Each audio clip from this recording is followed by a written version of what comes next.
ሙሉ ተራዊህ ቢያመልጥህ ይሻላል የኢሻ ጀማዓ ከሚያመልጥህ ሙሉ ተራዊህ የዘመዶች ይጋባሉ የሚባል ነገር እየተሰማ ስለሆነ ከየት ይጀምራል ነው የወንድም ሴት ልጆች የአጎት ሴት ልጆች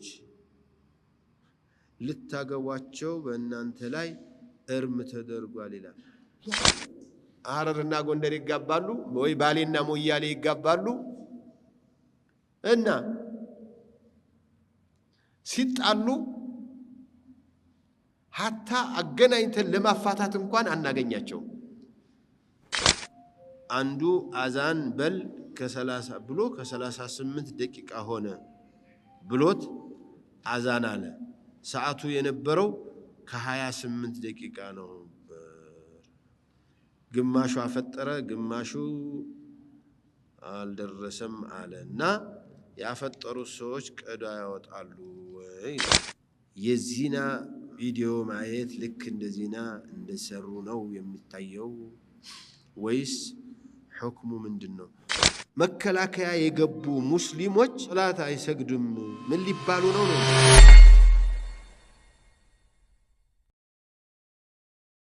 السلام عليكم ورحمة الله وبركاته بسم الله الرحمن الرحيم الحمد لله رب العالمين وصلى الله وسلم وبارك على من بعث رحمة للعالمين وعلى آله وصحبه وسلم أجمعين أما بعد يزاريو برنامجين يميهونو إن شاء الله باب الزهنيو يتياكنا ملس برنامج يميهونو يتياكنا ملس برنامجين لا يراسو ምናያቸው ከጾም ጋር የተገናኙ ቢሆኑ የተበለጠ ነው ከጾምም ውጭ ቢሆን ብታቀርቡ ችግር የለውም ኢንሻአላህ ወደ ጥያቄና መልሶቻችን እንቀጥላለን እሺ ሄዶ ሊተኛ ነው በሌሊት ሊነሳ አይደለም አራት የሰገዱትም 20 የሰገዱትም አብረው ነው የሚያመሹት ቴሌቪዥን ላይ ስለዚህ አሁን ደግሞ አልহামዱሊላህ ኢማሞቻችን በየረካዓው በየምናምኑ በጣም የሚያባዙ ነገሮች ነበሩ እነሱ ተቀንሰው በስነ ስርዓቱ በመደበኛ ቁርአን ይቀራል ሩኩዕ ሱጁድ ተህያ ከዚያ በኋላ ሰላምታ ከዚያ በኋላ እንደዚህ እኛ ድሮኮ መስገደው ያ ሰላም ሁለት ረካዓ ሰግደህ ቢያንስ የሆነ አዝካር ነበር ከዚያ አራት ሰግደህ ደግሞ ቡሰይሪ ሐምዚያ ነበር ቡሩዳ ነበር ምናምን ሌሎችም ነገሮች ይባሉ ነበር ያ ሁሉ ረጅም እንኳን ሰው ችሎ ነበር የሚሰግደው አሁን 30 ደቂቃ 40 ደቂቃ ለማይፈጂ ሶላት ለሊት ልቁመህ እንዳደርክ እንደሚቆጠርልህ አውቀህ ከዚያ ጥለህ ትሄዳለህ لا يمكن هذا ሌላው ቁጭ ብሎ አድሮ ሱብሂን ማሳለፍ በጣም ከፍተኛ ረመዳን ላይ ዘንድሮ በተለይ በጣም የሚመጣው ጥያቄ ከባድ እሱ ነው ሰዎች ቁጭ ብለው ቂያሙ ለይላ ነው ብለው ቁርአን ሲቀሩ ዚክር ሲዘክሩ ዱዓ ሲያደርጉ ይቀጥላሉ ሱብሂ ሊደርስ ሲል እንቅልፉ በጥፊ ብሎ ይዟቸው ይሄዳል አንተ እንቅልፍ እዚያ ላይ እንደሚጥልህ እያወቅህ ለምንድን ነው ቀደም ብለህ ያልተኛው ቀደም ብለህ መተኛት አልተከለከልክ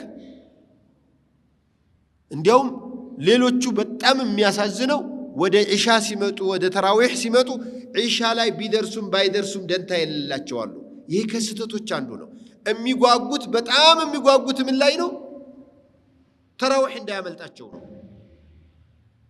በጣም ይሄ ስተት ነው ሙሉ ተራዊህ ቢያመልጥህ ይሻላል የኢሻ ጀማዓ ከሚያመልጥህ ሙሉ ተራዊህ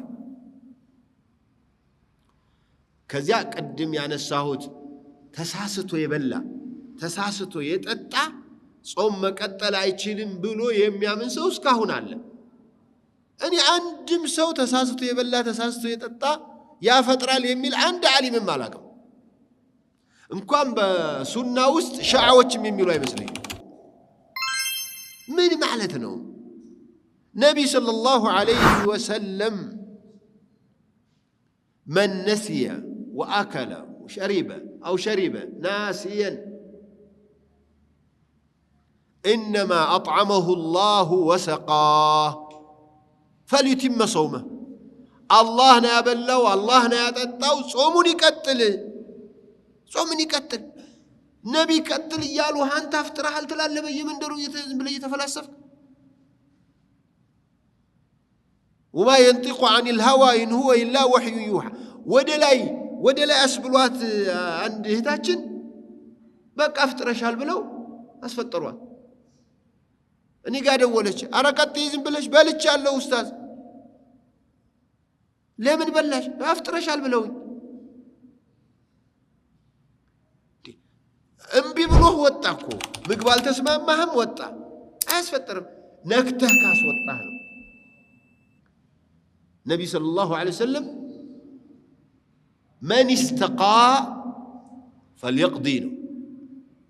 እንዲያውም በሽታው በጣም የሚጎዳው ካልሆነ በስተቀር ማፍጠር ነክቶ ማስፈጠርም የለበትም። ለማንኛውም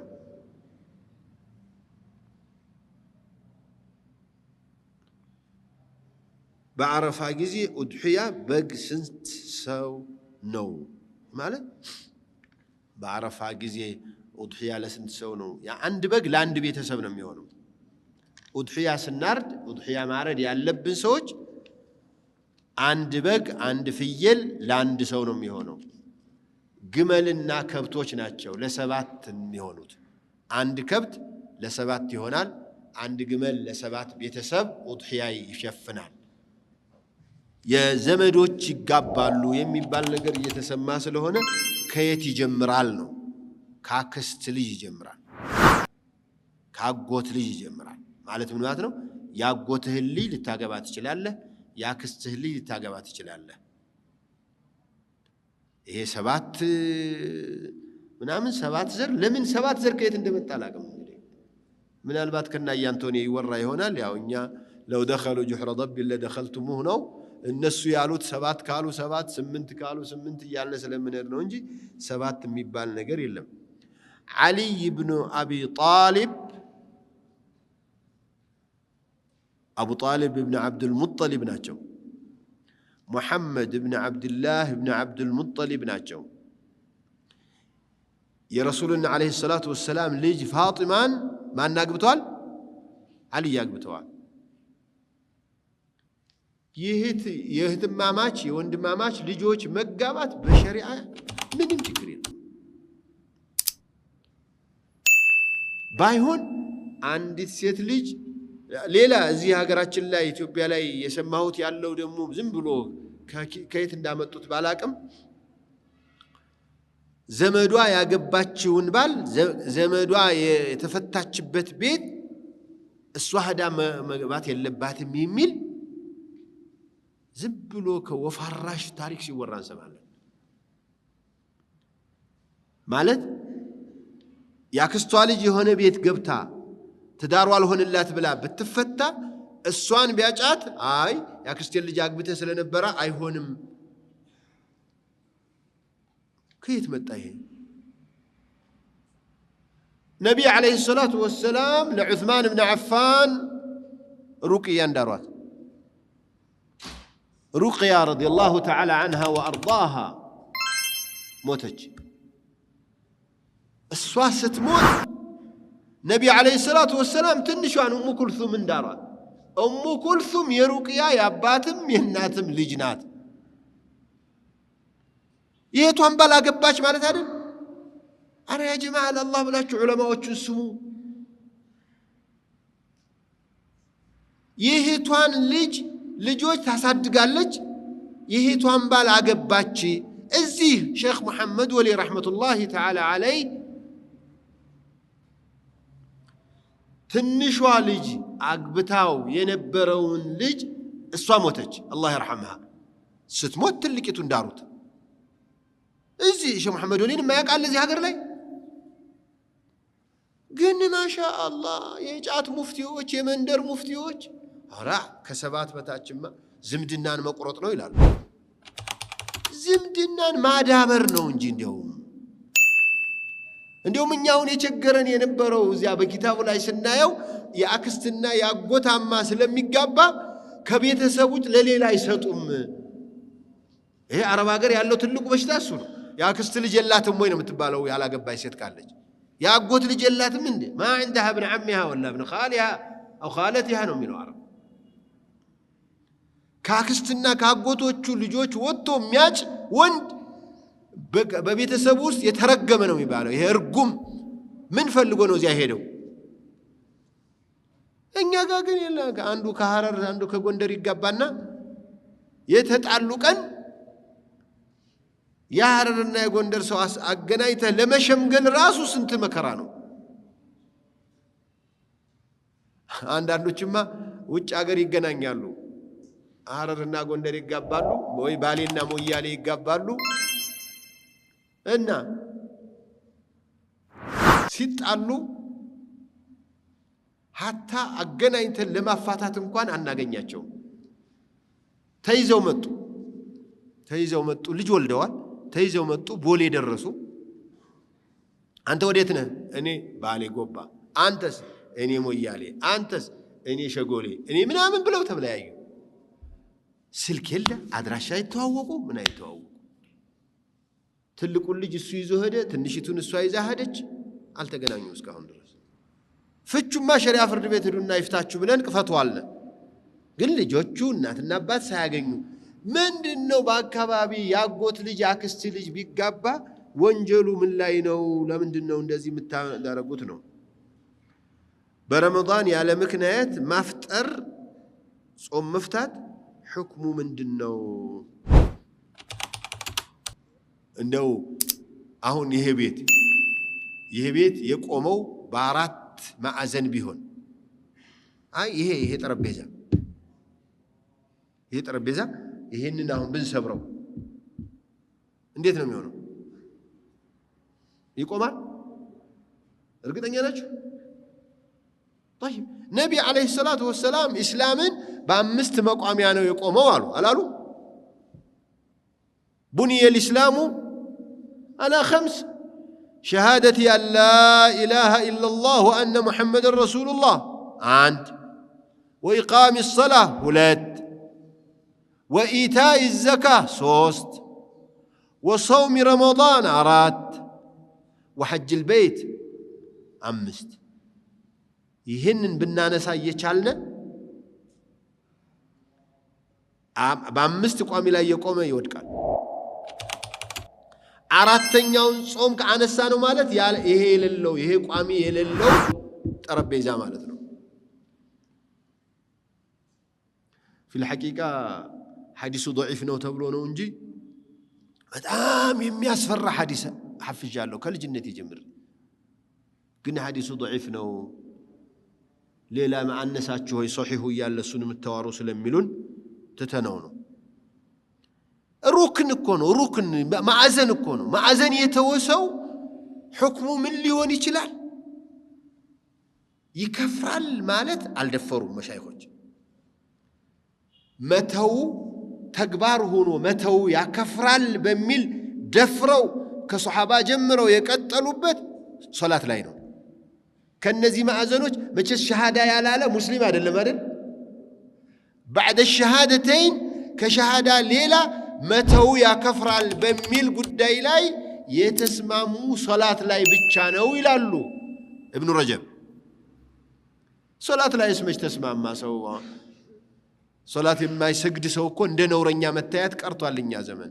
ድሮ እኮ አንድ አደሬ ሸኽስ ሲነግሩኝ ረሂመሁላህ ሙተዋል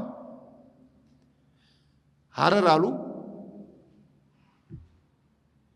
ሶላት የማይሰግድ ሰው ኮድ ነበረን አሉ። እንግዲህ በእነ ምኒልክ በእነ ኃይለ ሥላሴ ጊዜ በኮድ ካልሆነ በስተቀር በገሃድ ከተናገርክ እርምጃ ይወስዳሉ እና ኮድ ነበረን አሉ። ኧረ እንዲያው የገሌ ልጅህን ላግባ ብሎ እኮ ላከብኝ ወይም አቶ ገሌ ሐጂ ገሌ ሸኽ ገሌ ልጅህን ለልጄ ብሎ ጠየቀኝ ብለን ስናማክር አትስጠው ስጠው ምናምን አንልም አሉ። ምን እንላለን አሉ? አንገተ ቆራጣ እኮ ነው አውቀሃል እንላለን አሉ። አንገቱ ቆራጣ ሰው ይኖራል? እንኳን ሊያገባ ምን ህይወት አለው? ምን ማለታቸው ነው ታዲያ? አንገተ ቆራጣ ለእሱ ላግባ ብሎ እየጠየቀ ነው። የሆነ ቆራጣ ነገር አለ ማለት ነው። አንገተ ቆራጣ ማለት ሻፊዒ ነው አገሩና ሐረር አካባቢ ሻፊዒ መዝሐብ ነው ያለው። የሻፊዒ መዝሐብ የአዲስ አበባ ሰው እኮ መዝሐብ የሚባል ራሱ ሊጠፋው ነው። መዝሐብ የሚባል መኖሩንም አልሰማም። ሻፊዒያ መዝሐብ ነበር እዚያ የነበረውና በሻፊዒ መዝሐብ صلاة ما يسجد سو كافرنا على المالو أحمد بن حنبل كافرنا وسيلو أي إني كافرنا على المالو الناس أن ملائكة نولينو ساتشو ها جاب ساتشو በጣም ሙጅሪም ነው አሉ አመፀኛ ነው አሉ አረመኔ ነው አሉ ሰላት የማይሰግድ ሻፊዒ እኮ ናቸው እኔ እንደው አቅም ካለኝ አቅም ያለው ዳኛ ካለ እስላማዊ ዳኛ ካለ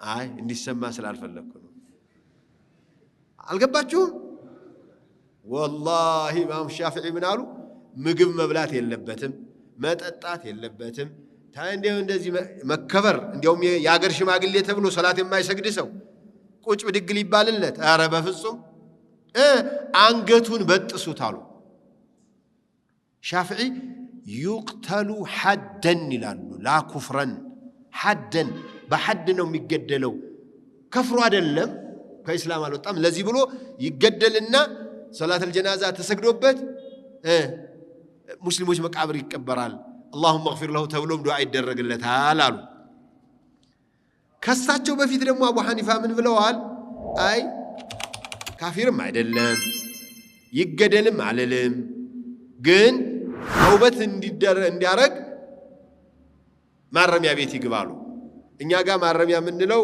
ሰው ሲገለምጥ ወይ ምናምን ሰረቀ ምናምን ነው እንጂ ሶላት ሳይሰግድ ማረሚያ እርምት ያስፈልገው ነው አይደለ والله እርምት የሚያስፈልገው ሶላት የማይሰግድ ነበር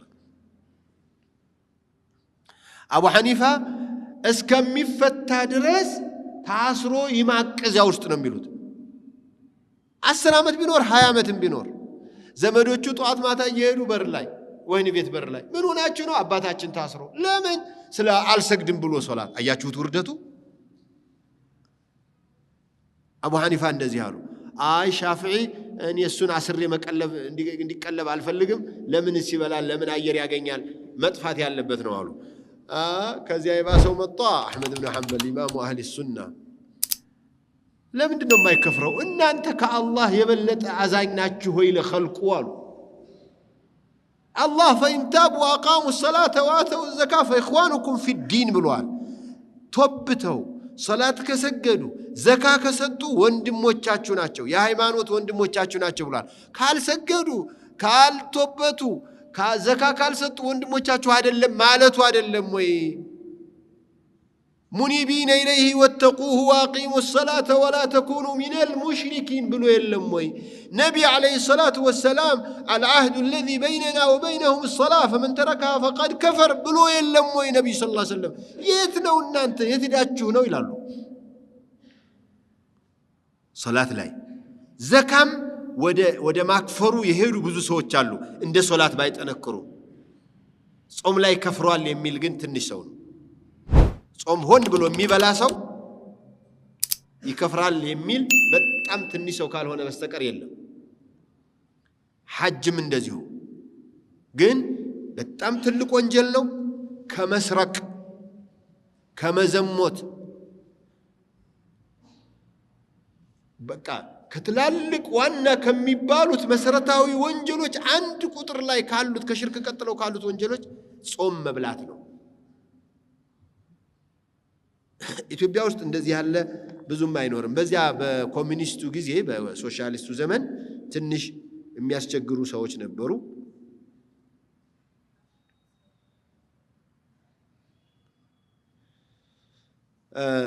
ያፈጠረ ሰው ቅድም እንትን ታብሌት ወስዶ ጾሙን በነገራችን ላይ ኪኒን መውሰድ ያስፈጥራል በምንም መልኩ የምንም ኪኒን መርፌዎች ደግሞ የምንም መርፌ ካልሆነ አያስፈጥርም የሚለው ነው ሰሒሁ ግን ከኺላፍ ነፃ ለመውጣት የምንም መርፌ ቢሆን ባፈጠራችሁበት ሰዓት መወሰድ የሚቻል ከሆነ ቢወሰድ ጥሩ ነው ለሊት ማለት ነው ማታ ቢሆን ማለት ነው ከዚያ ውጭ ግን ቀን መውሰድ ያለባችሁ የመርፌ ህክምና ካለ ብትወስዱ ችግር የለም ደም ብትቀዱ አያስፈጥርም አፍጠረ الحاجم والمحجوم አጋሚውም ታጋሚውም አፍጥሯል በሚል በማገም ላይ ካልሆነ በስተቀር ይሄን ደም መውሰድን አያካትትም። አይ ሐታ የሚያግመውን ቢሆን ያስፈጥራል ማለት ስለሚደክመው ያፈጥራሉ ማለት ይሆናል እንጂ አያስፈጥርም የሚል ነው ያለው። እንደኔ ደም መቅዳት ደም ለመስጠት ለጓደኛህ ለወንድምህ ለተጎዳ ሰው ደም ብትሰጥ ጾሙ አያስፈጥርህም። ለማንኛውም ከእንትን ጋራ ከምግብ መርፌ ጋራ በተያያዘ የምግብ መርፌ መውሰድ ያለባቸው ሰዎች ሐታ በሽታው ራሱ እኮ ያስፈጥራል። በሽታው ስለሚያስፈጥር ለምንድነው ምግብ መርፌ የወሰደ ሰው ይጾም የሚባለው? በሽታው እዚያ ካደረሰ ማፍጠር እድሉ ደርሷል። ሌላው በረመዳን ውስጥ መሰራት የሌለባቸው ነገሮች ኢፍጣር ላይ አንዱ አዛን በል ከ30 ብሎ ከ38 ደቂቃ ሆነ ብሎት አዛን አለ። ሰዓቱ የነበረው ከ28 ደቂቃ ነው። ግማሹ አፈጠረ ግማሹ አልደረሰም አለና ያፈጠሩ ሰዎች ቀዳ ያወጣሉ ይላል። የት ነው የተከሰተው? የት ነው? እኔ ኮሚቴ እርምጃ እንዳይወስድበት ፈርቼ ነው። ሙአዚኑን 20 እና 30 ይመሳሰላሉ እንደ ቁጥራቸው። ለማንኛውም ይሄ ስህተት አይከሰትም ማለት አይደለም፣ ሊከሰት ይችላል። ሙአዚኑ አሳስቶ አዛን ቢያደርግ ሰው ራሱ ጠብቆ ማድረግ መቻል አለበት። እያንዳንዱ የፍጡር ሰዓት መድረሱን ማረጋገጥ አለበት። በዚህ ስህተት ላይ ቀዷ ያውጡ አያውጡ ኺላፍ አለ። ሶሒሁ ያውጡ ነው። አንተ ብቻ አይደለም መስሎህ በቃ እኮ አሁን በሙአዚኑ ላይ ስለሆነ ነው አይደለ? ሙአዚኑስ ባይሆንስ አንተ ደርሷል መስሎህ አዛን የለም ምናምን መብራት ጠፍቶ ይሆናል ብለህ ሰዓት አየህ የደረሰ መስሎህ አፈጠርክ። ካፈጠርክ በኋላ ፀሐይ ብቅ አለች። ይህ ሰውዬ ጾሙን ይቀጥል እንዳያፈጥር ከዚያ በኋላ እንዳይበላ ግን ቀዷውን ያውጣ ነው። ሱብሒም ላይ እንደዚያው አንዳንዱ አዛን አላደረገም መስሎ ዝም ብሎ እየበላ እያለ ቀድ ቃመት ሶላህ ሲል ሰማ። ነግቶ ነበር ማለት ነው አይደል? እየበላ ቀዷ ያውጣ፣ ጾሙን ግን ሲጾም ይዋል ነው የሚሉትና ጾም ማውጣት አለባቸው። ወይስ በሙአዚኑ ላይ የራሱ ጉዳይ እሱ ኃላፊነት ይወስዳል መስሏችሁ ከሆነ አይሆንም። እንደዚህ የሚባል ነገር የለም። ባለቤቴ የ3 ወር ጽንስ ነበራት፣ አልወረደም። አስወረዳትና የሚፈሰው ደም የወሊድ ደም ጋር ይገናኛል ወይ ነው? ላላ የ3 ወር ማለት 90 ቀን ነው አይደል? ከ80 ቀን ከ75 እስከ 85 ድረስ ባለው ቀን የወረደው ጽንስ ሁኔታ ነው የሚወስነው። የሰው አካል ምናምን ተፈጣጥሮበት ከሆነ ተሰባስቦ ከሆነ አካሉ እንደ ወሊድ ነው የሚቆጠርላት። ብጥስጥስ ብሎ ከሆነ የወጣው የበሽታ ደም ነው የሚባለው። ከ90 ቀን በኋላ ግን ወደ ሰውነት የሚቀየርበት ስለሆነ የወሊድ ደም ተብሎ ነው የሚታሰበው። የተነጀሰ ልብስ አስተጣጠብ የተለያለው ነጃሳው ነው እንጂ ነጃሳው ማስወገድ ነው ዋናው። ግን በውሻ ለሃጭ የተነጀሰ ሲቀር እሱ የራሱን የቻለ 7 ጊዜ መታጠብ አለበት። አንዱ በአፈር መለወስ አለበት። ከሱ ጋር የተያዘ ነው እንጂ ሌላው እንትን የለውም። የተነጀሰ ልብስ ሌላው ችግሩ ምንድነው? የነካው ነጃሳ ባይለቅ። ለምሳሌ ደም ቢሆን ደሙ ላይለቅ ይችላል። ተብሎ በፍጹም የማይለቅ ይሆናል። ያን ያህል ከታጠበ ሳሙና ተሞክሮ ሌላም ተሞክሮ በአፈር ተሞክሮ አልለቀቀም፣ ችግር የለውም። ከለሩ ስላለ ነጃሳ ነው ይቀጥላል አይባልም። ተራዊህ ሶላት መካከል በመሃል እያደረጉ አዝካር ማድረግ ከሸሪዓ አንፃር እንዴት ነው? አንዱ ምን አለ መሰለህ፣ ሐሰንና ሁሰይን አልይና ሙዓዊያ በተጣሉ ጊዜ እንዴት ነበረ ዝርዝሩ አላቸው። አረ አላህ እጀን ከደሙ ያወጣውን ምላሴን በዚያ ውስጥ አላስገባም አሉ። አሁን የዚህ መስጂድ ጀማዓ በመሃል ላይ አዝካር አይባል። ምን አስቸገራችሁ? ሌላ ጋር ሄዳችሁ አስተው አታስተው አልተባላችሁ እሚል ኢማም አልመጣባችሁ። ድሮ መሻይኾች እኮ እኛ እኮ አቅርተውናል። በየተርዊያው መካከል በየአራቱ ረክዓ በተለይ ይታረፋል። በሚታረፍበት ጊዜ የፈለገው ቁርአን ይቀራል፣ የፈለገው ዚክር ይዘክራል፣ የፈለገው ያርፋል፣ የፈለገው ውዱእ ያድሳል። እንደዚህ ሌላው ደግሞ ህዝቡን ለማነቃቃት በሚል አዝካር ያስሐፍዙት ነበር፣ ይቀራ ነበር። ቅድም እንዳልኳችሁ መንዙማዎችም ሌሎችም ይባሉ ነበር። አሁን የለም፣ ሰው እንደዚያ የሚችል የለም። አይ ተልተሎ ከጨረሳችሁ ጨረሳችሁ፣ አለበለዚያ ስትስማሙ ንገሩኝ አለ። 20 እንስገድ 8 እንስገድ ይከራከራሉ መስጂድ ውስጥ የረመዳን አንድ ቀን ላይ እና ጫት ነጋዴ ነው እዚያ አካባቢ ላይ እንደው ረመዳን መጣ ጫት ነግጄ ከብራለሁ ብሎ ሲሰግጄ ልውጣ ብሎ ሲገባ እየተጨቃጨቁ ነው። አሁንም አልጨርሳሉ። ምንድነው ክርክሩ አላቸው። 20 እንስገድ ወይ 8 እንስገድ የተባባሉ ነው አሉ። በሉ እንግዲህ እኔ ገበያ ያመልጠኛል፣ ስትስማሙ የተስማማችሁበትን ንገሩኝ። ያው አንድ ወር ሰግዶ ለመውጣት ነው የመጣሁትና 20 አርጉት ይብላይ ለእናንተ እንጂ ምን አስጨነቃችሁ? አዝካር በሉ የሚል ኪታብ የለም። ይሄንን አይነት በተራዊህ መካከል እንደዚህ በሉ ምናምን የሚል የለም። የሚሉት ኢማሞች አሉ ብላችሁ ደግሞ እናንተ አትጨነቁ። ኢማም አይደላችሁ፣ ሙፍቲዎች አይደላችሁ። ሙፍቲው ዑለማው ይጨነቅበት በዚህ። ይሄንን እያየን እንዴት ዝም እንላለን? ይሄ ሙንከር ነው፣ ይሄ ሐላል ነው፣ ይሄ ሐራም ነው የሚለው እሱ ነው። እኔ የምሰራበት መስሪያ ቤት ሐራምም ሐላልም ይሸጥባታል እና 80% ሐላል ነውና እዚያ መስራት ይቻላል ወይ? ለምንድነው 99% ሐላል ቢሆን አንድ ሐራም ያለበት ቦታ ላይ ለምን ትሰራለህ? ሙሉ ሐላል አልሐላሉ በይን ወልሐራሙ በይን ወበይነሁማ እሙሩ ሙሽተቢሃት አሉ ነቢ ሰለላሁ ዐለይሂ ወሰለም። ሐላል ግልጽ አለ፣ ሐራም ግልጽ አለ። መሃል ውስጥ ደግሞ ለብዙ ሰዎች የማያውቃቸው ብዙ ሰው የማይረዳቸው የሚያመሳስሉ ነገሮች አሉ። እና የሚመሳሰሉትን ምን ላድርግ? ተዋቸው አሉ ነቢ ሰለላሁ ዐለይሂ ወሰለም። فمن اتقى الشبهات فقد استبرأ لدينه وعرضه شبهات ነገሮችን የራቀ ሰው አላህ Subhanahu Wa Ta'ala ለመረጠለት ዲኑ ንጽህናውን መርጧል፣ ክብሩንም ጠብቋል። 80% 20% ሐራም እኮ በጣም ከባድ እኮ ነው። አንድ የሚያስቀይም ምሳሌ ልነግራችሁ ነው፣ በደንብ አዳምጡ። ማር ተበጥብጦ ሊጠጣ ሲል ትንሽ ሰገራ ቢጨመርበት ትጠጣለህ? በአላህ ሐራም ከመብላት ሰገራ መጠጣት አይሻልም? ለማንኛውም السلام عليكم ورحمة الله وبركاته. وعليكم السلام ورحمة الله. የዚና መስክ ያለበት ምናምን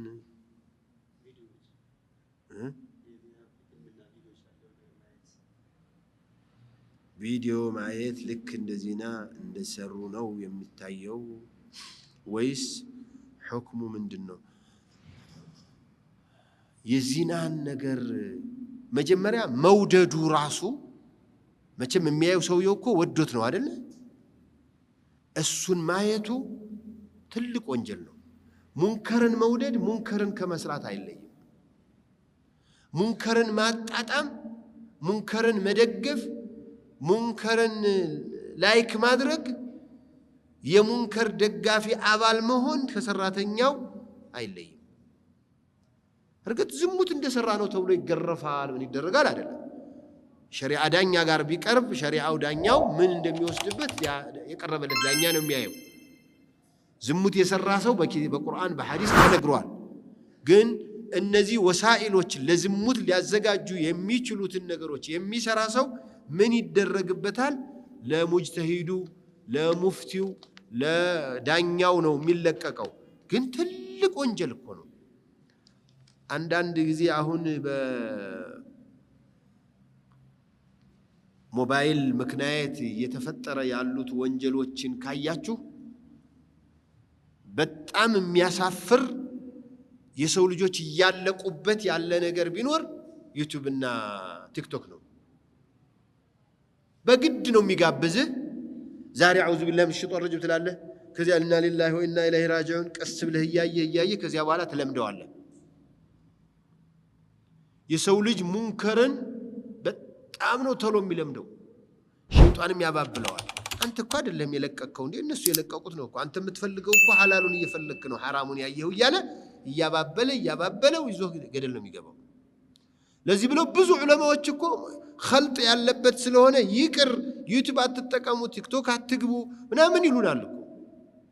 ለምን እንደው ምን አለ دع ما يريبك الى ما لا يريبك ነው። ጥርጣሬ ውስጥ የሚያስገባህን ነገር ለምን ትገባለህ እዚያ ውስጥ በሚል መውሊድማ መውሊድ ሲመጣ ነው የምናወራው። መውሊድ ቢድዓ መሆኑን ብዙ ጊዜ አስተምረናል። አሁን በረመዳን ስለ መውሊድ እንደው ብዙ ሰው ነገረኛ ሰው አለ። አንዱ ድሮ ነበርና ቴሌቪዥን ላይ ቁጭ ብሎ ሰውየው ያወሩት እንደው ዘፋኞች ብዙ ጊዜ መርቅ ነው አፋቸውን ክፍት ስለሚያረጉ ነገረኛ ሰው ወጥቶ ከዘፋኞቹ ሁሉ አፈሰፊው ማን ነው ብሎ ጠየቀው። አንተ ምን አይነት ነገረኛ ሰው ነው? ካቶ ገሌ ጋር ሊያጣሉኝ አፈሰፊው ዘፋኝ ማን ነው አሉኝ። እኔ አላቅም አለ። መውሊድ ቢድዓ ወላሂ መውሊድ ቢድዓ እንደሆነ አንድ ቅንጣት ያልሸ ባይሆን ቢድዓም ሆኖ እንደው ቢሰራ ምን ያደርጋል ነው የሚሉት። እኛ መሰራት የለበትም። ሱናው መቻለቀና ቢድዓው ለምን ይሰራል? ሱናውን ጨርሳችሁ ነው ወይ ወደ ቢድዓ ሄዳችሁት ነው የምንለው። ለማንኛውም አትጨነቁ። እሱም የሚያከብረው የሚያስከብረው የሚለፋለት የሚናገርለት ስላለ ምንም እኛ ጋር አታምጡት። ይሄ የኔ አቋም ይታወቃል።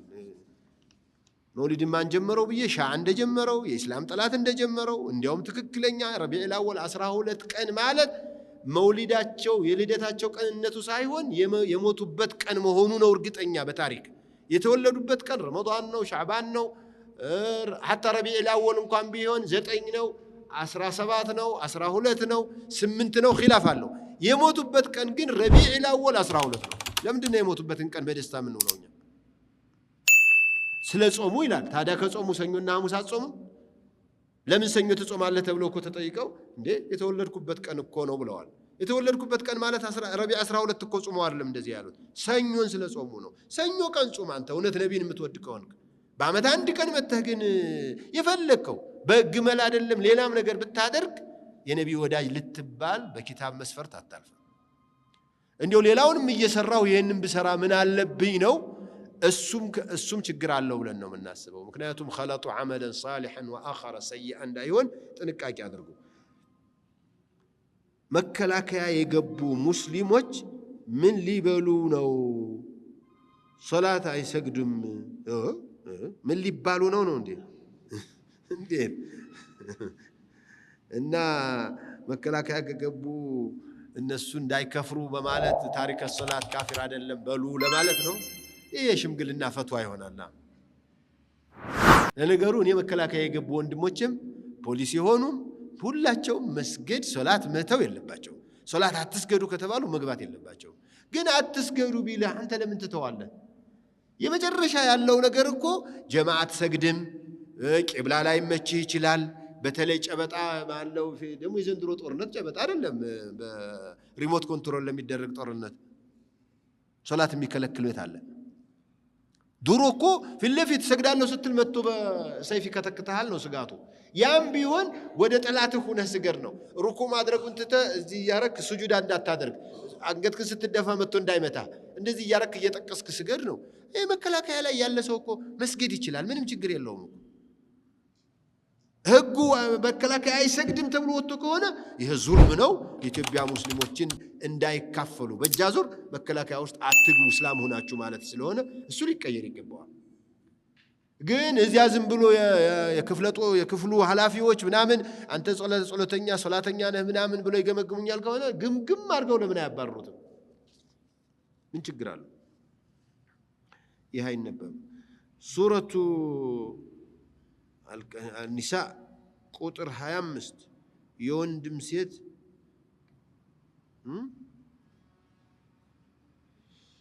የወንድም ሴት ልጆች የአጎት ሴት ልጆች ልታገቧቸው በእናንተ ላይ እርም ተደርጓል ይላል። ያጎት ልጆች ይላል ቁርአን። የትኛው ኒሳ ነው? የሱረቱ ኒሳ እኔ የቀራሁት አይልም እንጂ የእህቶቻችሁ ልጆች የወንድሞቻችሁ ልጆች ነው የሚለው። የወንድም ልጅ የእህት ልጅ አይገባም፣ ሐራም ነው። ያጎት ልጆች ግን ይገባሉ ይላል። وأحل لكم ما وراء ذلك وحرمت عليكم أمهاتكم وبناتكم بلوكو وبنات الأخ وبنات الأخت بلو مجرشا وأحل لكم ما وراء ذلك نملو النزي كتتكسوت سدمو ياقوت لي جل أطارو هنا بدم. جزاكم الله خيرا. رجم ساعات وسجباتشو الله واقعلو ያው እሁድ ስለሆነ ሌላ ምንም ነገር የለውም ከሚል ነው። ኢንሻአላህ በሚቀጥሉት ቀኖች ሌላ ጊዜ ካገኘውኝ የማየው ይሆናል። السلام عليكم ورحمة الله وبركاته. الله ጾማችን ይቀበለን። አላህ ተቀብያችኋለሁ ከሚላቸው ሰዎች አላህ ያድርገን። ዲናችንን ምናውቅ አላህ ያድርገን። ሸኻችንን በጤናቸው በአፊያቸው መልሶ በቅርብ ቀን ምናያቸው አላህ ያድርገን። አራሚን በሏቸው። የሸኾቹን መህር ያልሰማል እንደዚህ ቤት ታዲያ እኔ እቀመጥ ነበር እሳቸው ቢኖሩ እዚህ። ስለዚህ አፊያቸውን ካሚል አድርጎ አላህ ይመልስልን። والسلام عليكم ورحمة الله.